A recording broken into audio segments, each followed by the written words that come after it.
Niyə onu qarşı onu deyirsən? Yox, məsələn, bax cümləmiz budur. Sən kiminlə yaşayırsan?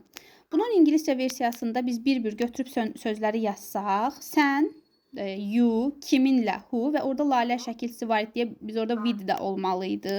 Yaşamaqda live. Və bu sual cümləsi olduğuna görə biz bura do da qoymalıydıq. Düzdürmü? Və cümləmiz necə olmalıydı ardıcıllıq artıq? Who-nu birinci qoyuruq. Çünki bilirik ki, what, who, ay sağ ol. Biz burada nə idi? What. Bir də hansılar idi?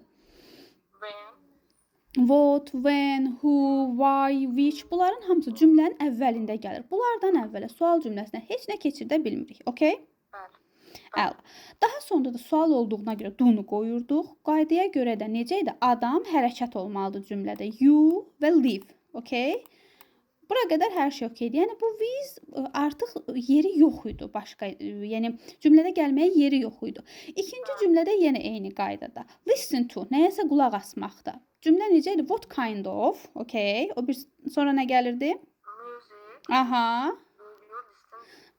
Bəli, burada o demək deyil ki, məsəl üçün sual cümlələrində biz götürək qayda olaraq əzbərləyək ki, sual cümlələrində həmişə do, to, for, with həmişə axırda gələcək. Yox, sadəcə cümlədə qoymağa başqa yer yoxdur deyə onlar əksərən avtomatik olaraq sual cümlələrdə preposition dediyimiz in, on, at, with, nə bilim, for, about indi digər cümlələrdə digərlərində görəcəyik. Gəlib olurlar cümlənin axırında. Okay?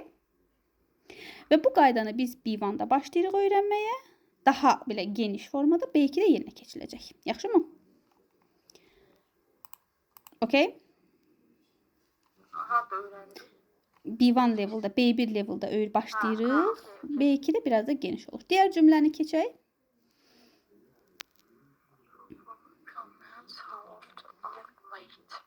How often?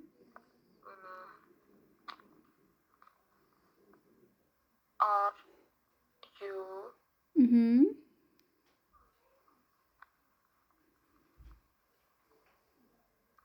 late qoruq eləmi get? Bəli. Aha. Appointment.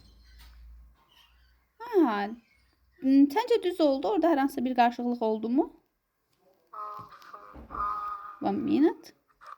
Bax cümləyə.